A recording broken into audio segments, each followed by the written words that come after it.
Ang daming bumoto kay Popolan Kupa mga idol. Eto na raw makakapabagsak kay Lord. Shoutout ko lang galing pa sa bayan ng Konoha, si Itachi. Nag-ML din pala yun.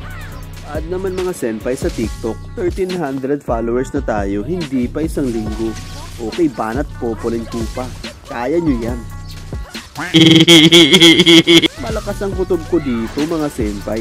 May pagtatanggol ko na rin kayong 5. Sana ito na nga. May rabies ang aso ko Lord. Wala ka dyan pala.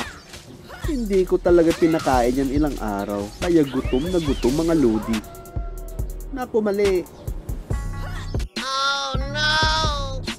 Eto na mga senpai. Mayayatap ko na to.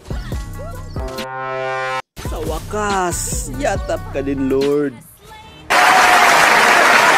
Sa kadami-daming MM na ginamit ko, si Popolan Kupa lang pala.